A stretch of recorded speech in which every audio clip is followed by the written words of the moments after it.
very glad to have a chance to see all of you in Bangalore.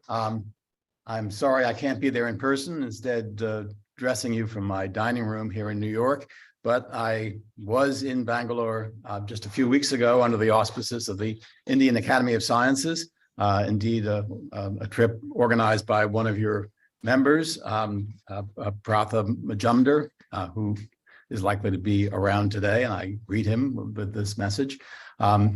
My goal today is relatively simple. I'd like to tell you about two things. First, I'd like to give you some indications of how the Science Council worked on the genomics report that Anna Laura Ross has just introduced you to, and tell you about some of the recommendations we've made to the Director General for how to make genomics more effectively practiced throughout the world.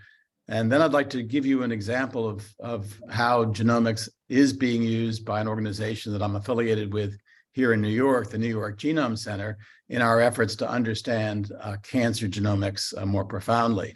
So as you already heard, the Science Council was begun by the Director General almost 2 years ago, with 9 members shown here. And when we first met for the very first time to give the Director General some advice, we very quickly focused our efforts on the idea of reviewing the world of genomics, which had come into particular prominence, not just because of the work that had been done over the previous 20 years, but in particular because of work being done with genomic tests during the COVID-19 pandemic.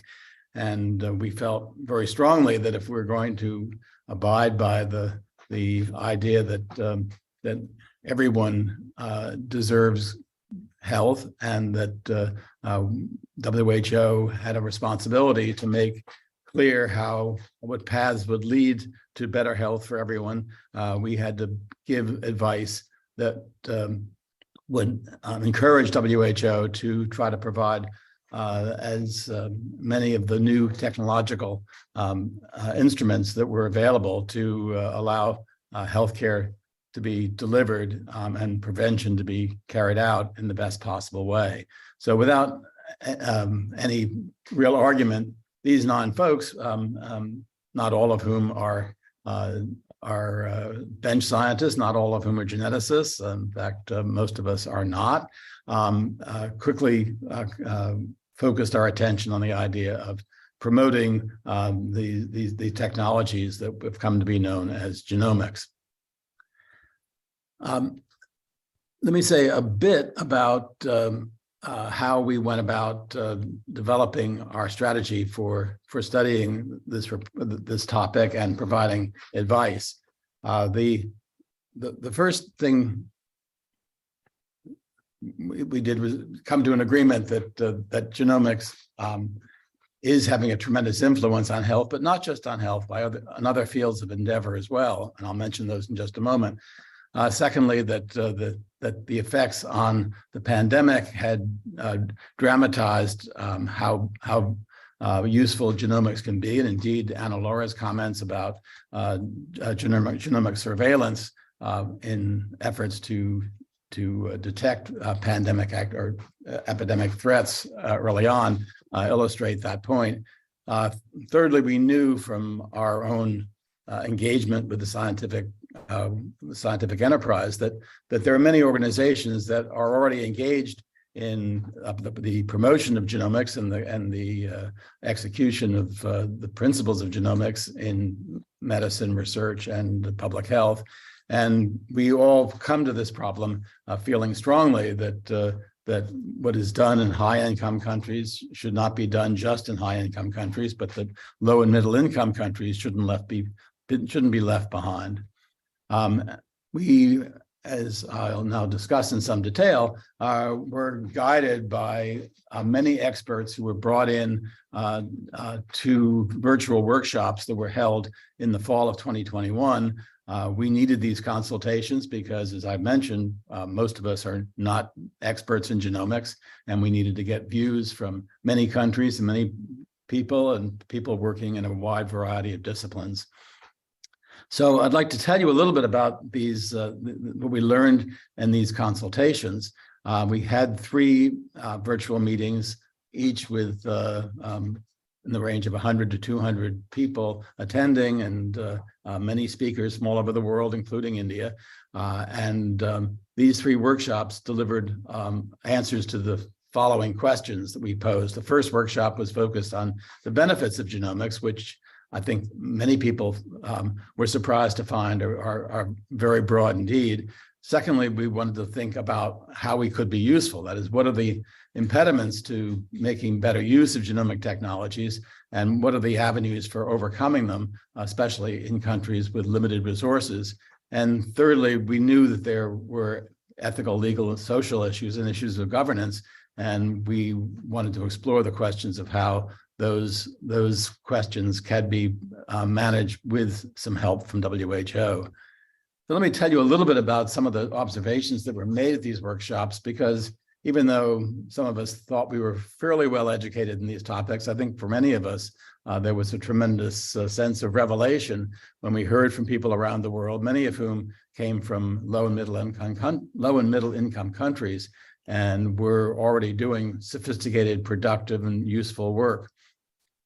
So one of the things we learned is that despite the focus that many of us have on things that are being done in high-income countries, indeed, technological improvements with instruments and procedures that are now costing much less than they did at the beginning of the era of genomics, were already driving pretty widespread use of genomics in at least several low and middle income countries.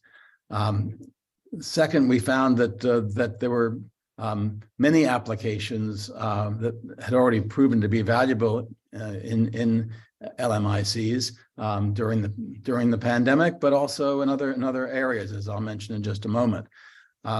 Then we also were delighted to learn that many countries had already embraced applications of genomics in parts of our social and cultural activities that are not always associated with medical research, such as agriculture and aquaculture and nutrition and the study of insects and improving economic status and in cultural studies of ethnicity and understandings of population dynamics, issues that are extremely important in understanding how the world's population is evolving and how the world is changing.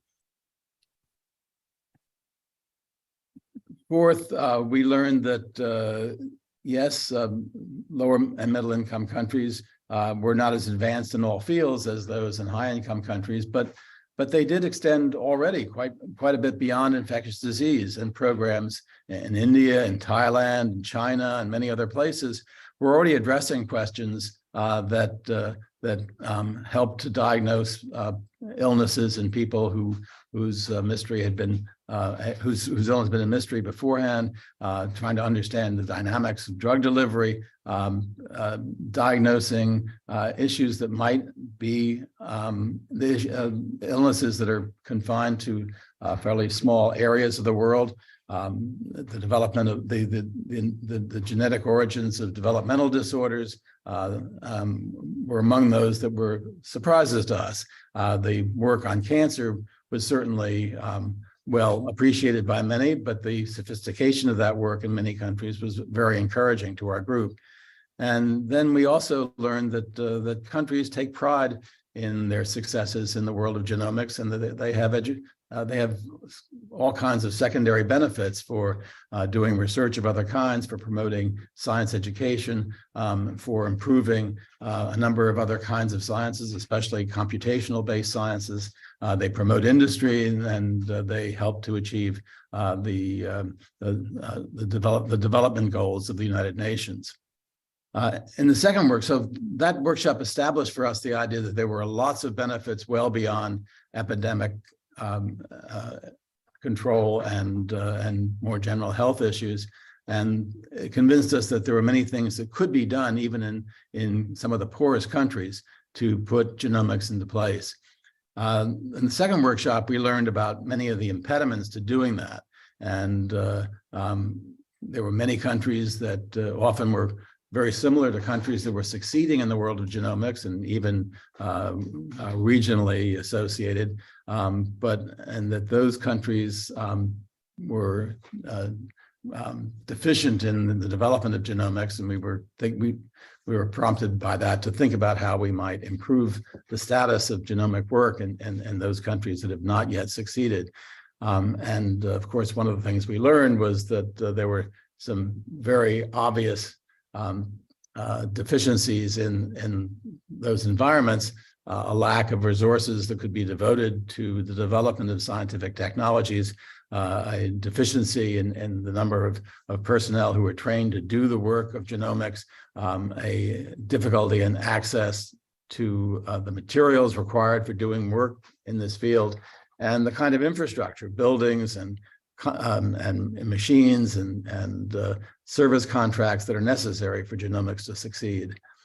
And we identified as the biggest needs the requirement that more local talent be trained, and that government resources be more generously contributed to the growth of genomics activities in these countries. Informatics, of course, is important in all genomics work, but in general, not adequately attended to. To achieve many of these things, we viewed it important, and so did many of our consultants, to try to connect the sectors, the government, the academic sector, and industrial or commercial sectors.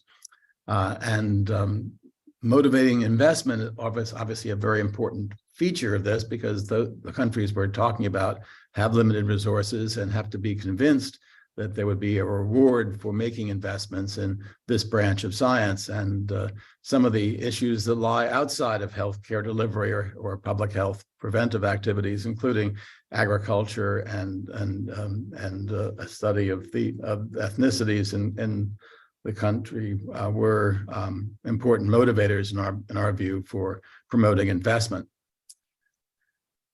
The need to engage with the genomics industry, the people who supply machines and reagents and service contracts and other things, can be extremely important. And we heard from several witnesses that the genomics industry is, of course, interested in building its business by identifying new consumers of their products. And they have and will in the future be interested in promoting adoption of genomics by providing cost-saving arrangements and philanthropic support for the development of genomics. And finally, we heard from many people who belong to organizations, most of which are multinational, composed of healthcare providers, bench scientists, disease advocates, and many others who are already making significant contributions to the development of genomics throughout the world.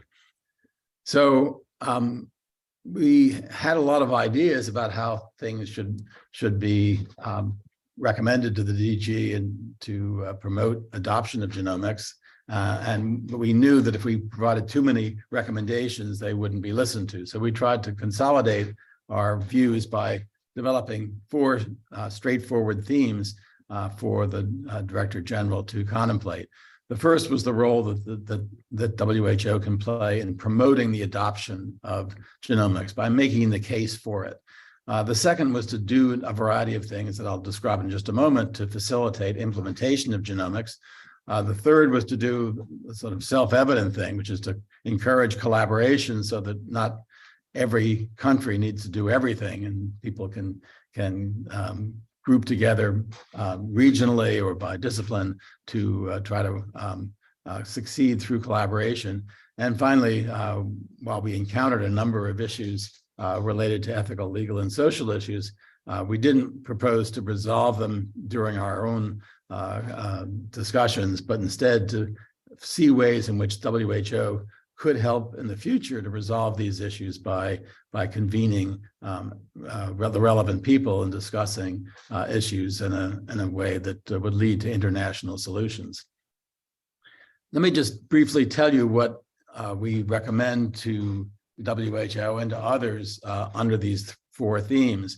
Under the thematic umbrella of promoting the use of genomics, we were especially keen that WHO, which doesn't have the resources to pay for the establishment of genomics, could use its strong stature as a leader in public health to advocate for the expanded use of genomics. Secondly, we believe that the member states of WHO, which is essentially all countries in the world, with just a few exceptions, could be developing under the guidance of WHO a program for advocating for the support of genomics. Third, many professional organizations which have connection with WHO could also participate in this advocacy by demonstrating what they as professional societies do, either on a regional or national basis, to promote it. And finally, and perhaps most importantly, WHO could establish a standing committee, a genomics committee, if you will, when the Science Council moves on to other things, so that there's an annual assessment of what WHO is contributing and a way to facilitate interactions between member states and WHO Central. I'll say more about this committee in just a moment. And under the implementation guidance, we've argued that the WHO should provide guidance to member states on best practices by collecting information in the ways that you've heard Anna Laura describe for other topics. And WHO can play an important role in persuading member states to design national programs that allow each country to describe how it's going to build or expand its existing genomic capabilities, or to join a program through collaborative arrangements with other countries in the region. We believe the WHO has the stature to bring the commercial sector together so that perhaps under the auspices of the Genomics Committee to make the products and the other technologies, including service contracts, affordable in low and middle income countries. That's the way they're going to build a global consumer base, and the motivations for the commercial sector to work with WHO and with scientists around the world, we think is pretty compelling.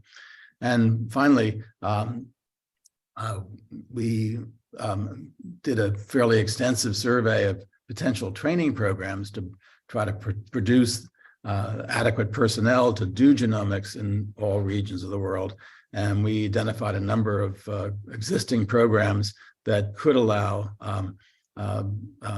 those organizations, both public organizations and those in private sectors, to help with the enhanced training of individuals who can use these technologies to public benefit. The collaboration theme was perhaps the simplest. We identified along the way several regional activities that were clearly promoting the use of genomics in poor countries. And we argued that WHO should use those as examples to promote further collaborations, because those will be essential for many poor countries to get involved in this new global activity. And we particularly recommend that agencies that fund genomics and medical research and improved medical care should promote such collaborative arrangements and bring together people from a variety of disciplines ranging from computational research and medical research to the training of healthcare personnel to promote optimal use of genetic information. And finally, we feel strongly that organizations that emerge from civil society, from academia and industry should be brought together to help solve important health problems through the use of genomics.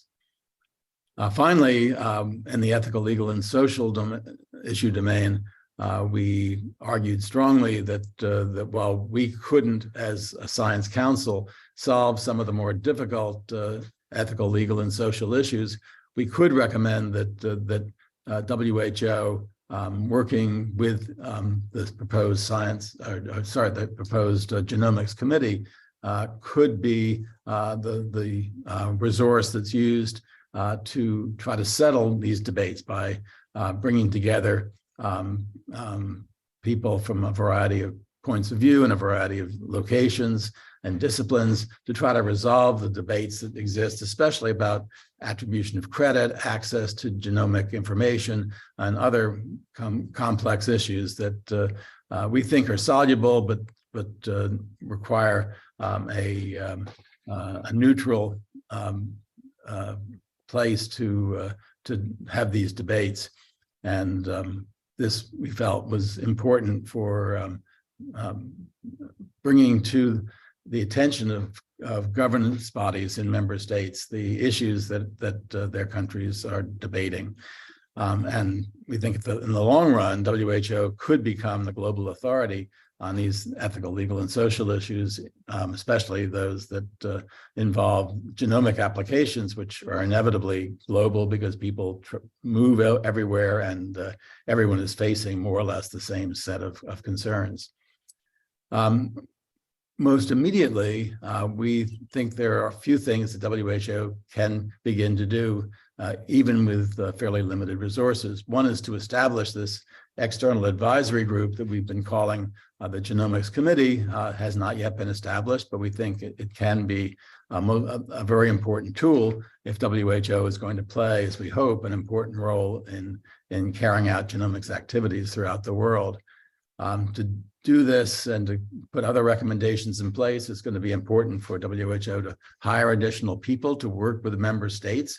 And it'll be important for WHO to help the convening process to bring leaders of the commercial sector, people who are experts in training, people who are ethical and legal scholars to help resolve debates in these sectors. And WHO does a lot of its work with its regional directors. For example, Dr. Poonam Singh, who is the regional director for India and other parts of Southeast Asia, a person I had the pleasure of meeting when I was in Delhi a few weeks ago, and working with those regional directors to help to apply the recommendations that we have made in our report to the actual building of the genomics enterprise will be critical. Now, in the first part of the talk, which is the longer part, I've tried to outline for you how the Science Council has operated in undertaking its task for the Director General of providing advice about how to promote genomics. And I'd like to spend a few minutes before I conclude by telling you about a project I've been involved with here in New York that illustrates the potential of and the difficulties of pulling genomics information together to try to more profoundly understand the nature of one remarkable collection of diseases, namely cancer.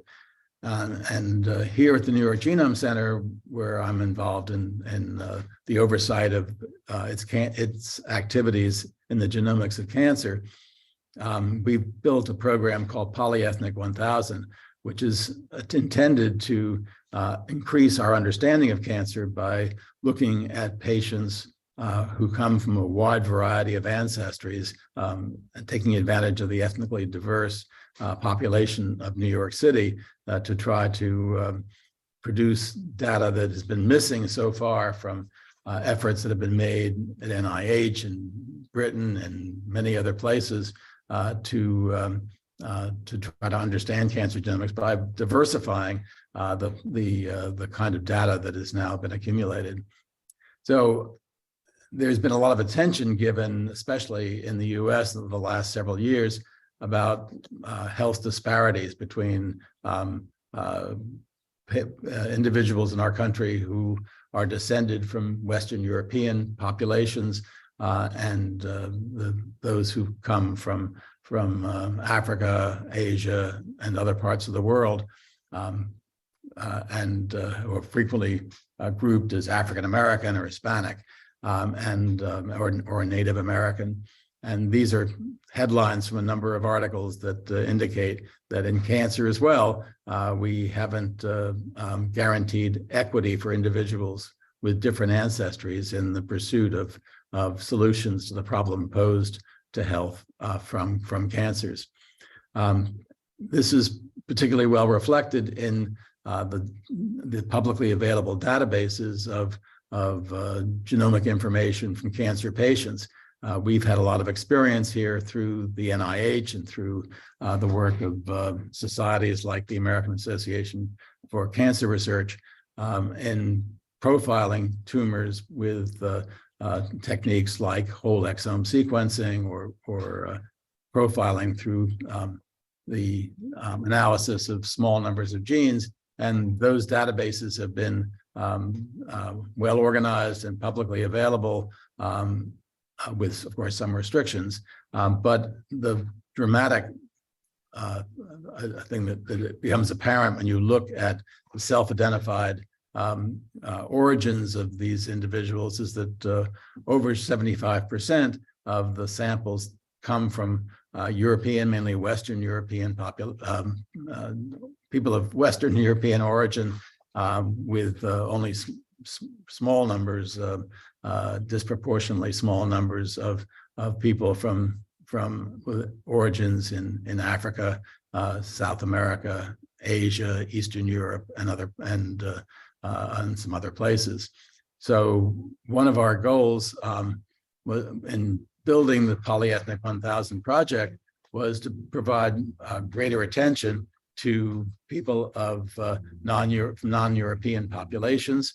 The rationale here is that we have good reason to believe that while somatic mutations tend to dominate thinking about cancer, germline variations are very important in affecting the risk of cancer, as well as responses to therapy, the severity of the disease, and the outcomes of the disease. We also feel that by looking at more diverse populations and sampling the full genomic diversity that exists in the world, we have a better chance of discovering important components of the biological processes that lead to cancer, and to develop better options for care, prevention, and improve outcomes of cancer. But of course, there's a social factor here, namely that inclusion of all populations improves the confidence the public has in the healthcare industry, and encourages participation in research. We in New York have a special characteristic, and that is that New York is a home of people from literally every country in the world, and the diversity of ancestries here is impressive. In addition, we have many cancer centers that can help obtain patient samples. The Genome Center itself, I don't want to spend time talking about the Genome Center in any detail, but it has a special expertise in not just in exome sequencing, but in whole genome sequencing, and in computational methods that are needed to evaluate and learn from the data that we accumulate. The initial goals of this project were to build a research consortium, not always an easy thing in a competitive atmosphere like New York City, where healthcare organizations can be competing for patients and competing for results, for research prominence, as a means of improving their financial situation. We wanted to build a database that could be used for analysis and for contribution to national and international databases. And we wanted to support projects that would address some specific questions about cancer disparities, especially in understudied populations of patients. This meant establishing components of a research consortium throughout the New York metropolitan area, which, as this colorful map shows, has congregations of people of different origins in different parts of the city. Many South Asian people, for example, in northern Queens, many African Americans in Brooklyn, mostly European descendants in Manhattan, and so forth. So to do that, we had to recruit over 16, now close to 20 participating sites, unite many collaborating scientists with site coordinators at different sites to validate diagnoses. And we had to consider many of the other aspects of a study like this that include use of institutional review boards to judge the ethical features of these studies, to look at the legality of these studies, to improve technology transfer.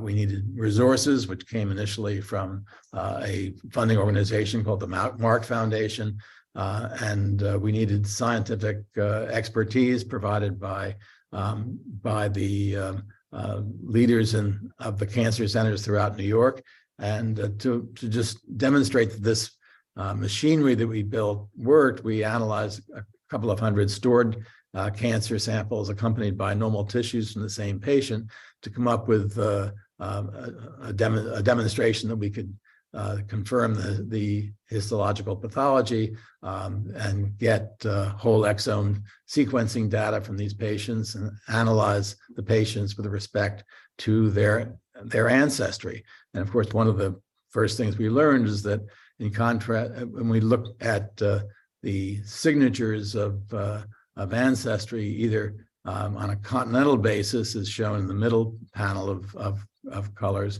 or at a more refined regional basis, that they don't always conform to the claimed ancestry that are declared by the individuals, as shown by the skinny line of data up at the top. So this demonstrates that we can establish a fairly refined picture of ancestry, which of course in many cases is partial. For example, African Americans can have anywhere from 10% to 100% African DNA commingled with DNA from ancestors from other parts of the world, Europe, South America, Central America, and Asia. The red bars toward the right are people of Asian descent, and there too, more refined analysis demonstrates the variation in ancestry among these individuals.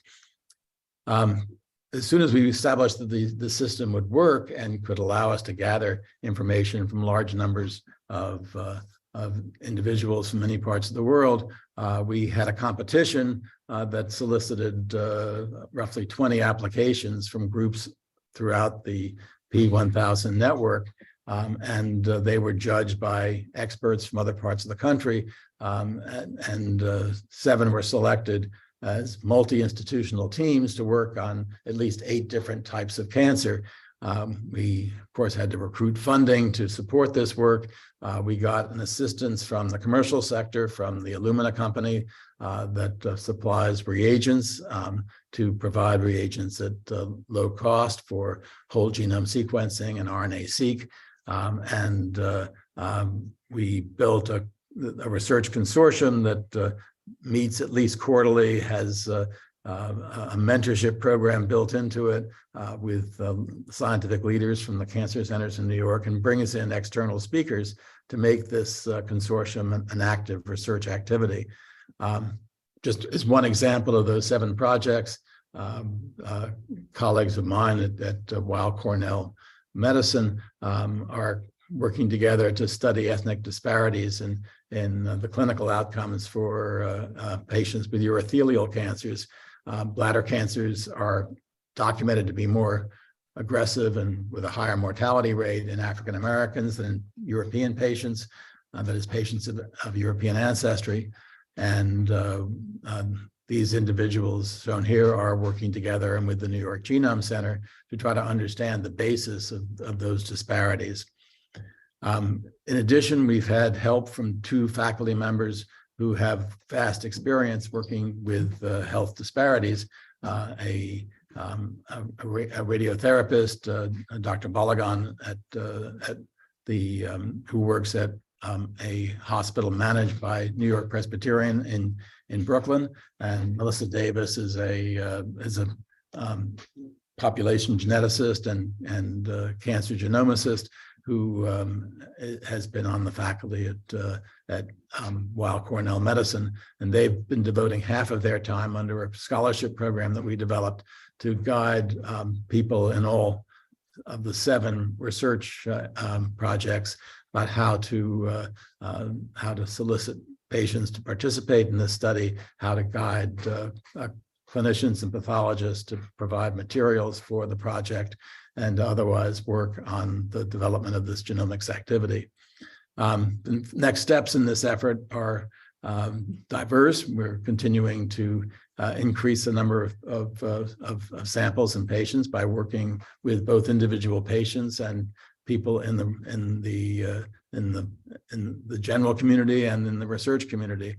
We're developing clinical sequencing as well as research-based sequencing so that we can return results to patients.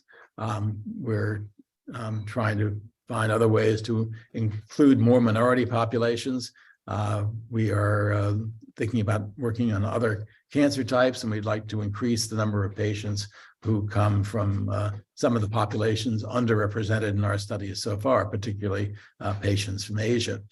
And there are other genomics technologies that can be brought into this discussion that we haven't yet probed, including the genomics of the immune system, single cell genomics, and spatial genomics, all of which we have expertise here in New York, but they have not yet been applied to the study of these samples from underserved populations.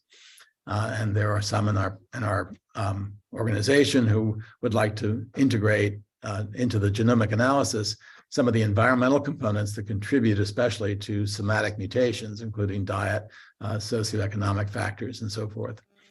So what I've tried to do in this time is to tell you about 2 things that we hope will improve the equitable use of genomics to improve health globally.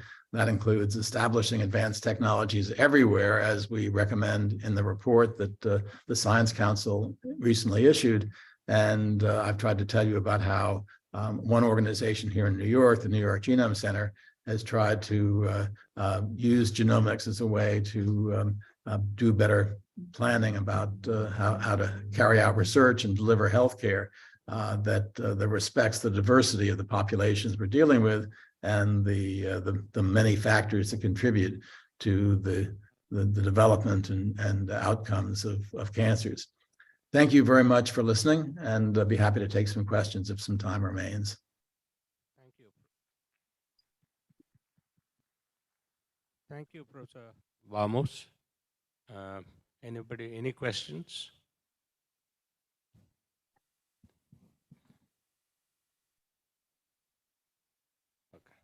Okay. Sudha? Yeah. No. Give it to Professor Samir also is there, yeah. Yeah.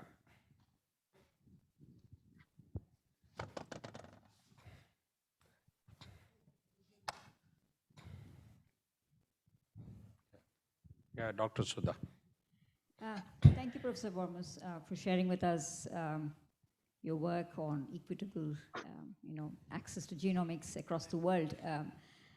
Very quick question is, with globalization, and especially, countries like the United States, where you see people of different origins have settled down, and there has been a lot of intermixing, and one would imagine in a couple of generations you would have nobody of a pure race anymore. How would you think this will impact interpretation of genomics in associations with diseases? Well, you're drawing attention to a very important factor in how we analyze these samples, because the reason I showed you some of the information from our early phase of the Polyethnic 1000 project is to show you that we do have the tools that allow us to say not only how much admixing has occurred among different people of different ancestries, very different ancestries, but also allows us to look for inherited variations that may be specific to one region of the world or another, and try to correlate those variations with the variations in the nature of the disease. I didn't get into the details about how any particular cancer might be demonstrated as different from other manifestations of the same cancer, but histological differences in the the somatic genotype, and other features may be ways to correlate ancestry with the attributes of the disease. This is not a simple task that's going to be solved by one study in one city. What we're hoping is to set an example for how such work can be done and have it emulated in other places, both countries of origin, where the inherited genotype may be less admixed. But as you know, even in India, which is the country of origin for many of our patients in parts of New York, there is a tremendous amount of genetic diversity, and that's true of Africa as well. So it's really important to know about the inherited variations that indicate lines of ancestry, so that we can try to correlate some of this incredible genetic diversity that exists with attributes of the cancers that we know have variations that can be attributed to, at least in part, to genomic features. We don't deny the other factors that go into healthcare disparities, including access to care and environmental factors that contribute to the causation of mutations or variations of behavior that may be independent of ancestry, such as cigarette smoking. Thank you. Professor Samir. Dr. Varmus, 30 years back, we all had a promise of genomics one of the early help will come for cancer. What do you think, which direction we will go over the next decade that we will be able to say cancer is no longer an OE, we have a precision medicine for that? Well, I don't think we're ever going to stop worrying about cancer as a disease. It's a disease that reflects the fundamental principles of evolution of species and the growth of cells. And I think cancer is always going to be a threat. We're never going to be saying cancer is over. But I do think we can come to a point where cancer is no longer a significant cause of mortality, because we have tools that allow us to treat cancer more profoundly, detect it more quickly, prevent it in some cases. It's impossible to answer your question with one simple point, because cancer, as you know, is a collection of diseases, all of which have properties that lead to different kinds of solutions. Some cancers, such as cervical cancer, is caused in almost all cases by infection with human papillomaviruses, against which we have yet to fully employ a powerful vaccine that is already dramatically reducing cervical cancer cases in the US. And now that India has also taken up the vaccination program, will be very beneficial in India as well. But we have many other cancers, most other cancers, that don't have that kind of simple solution. Mutations are going to occur, and those mutations are going to drive aberrant behavior of cells. We can obviously help by understanding the immune response against those mutated cells by developing drugs that specifically target the biochemical characteristics of mutant products of those mutant genes, and by developing new strategies that I think eventually will bring together traditional procedures for treating cancer, that is surgery, chemotherapy, radiation, with the new tools that are in our therapeutic toolbox, namely immunotherapies and specific targeted therapies. Yeah, and since both of you are, I see Laura also there. So, COVID has told us that if we share data, open source, we should be able to achieve results incredibly fast.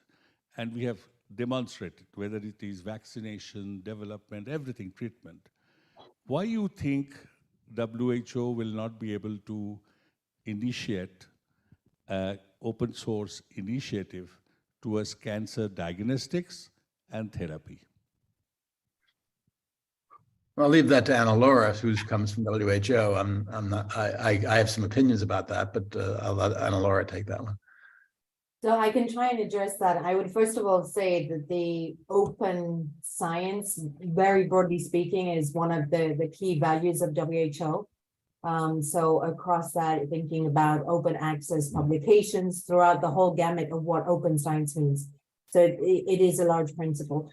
I would invite you to look at some of the details of the guiding principles. I think that there are some specific cases in which I think the way that the guiding principle was indicated was as open as possible and as closed as necessary. So there are some specific considerations that we do obviously see value and that we recognize that that need to be taken into consideration, also to be able to protect the intellectual credit of certain researchers. So I would say that obviously openness is a value that we promote across the board, but I invite you to look at some of the nuances in the guiding principles. Yeah, NIH did for tuberculosis. Francis Collins opened up everything. And is it the pharma companies' pressure that is preventing us to solve cancer, diabetes? No, I don't believe that. So NIH and WHO will make some move to make sure how we can move towards as much as possible, because now ChatGPT is there, OpenAI is there.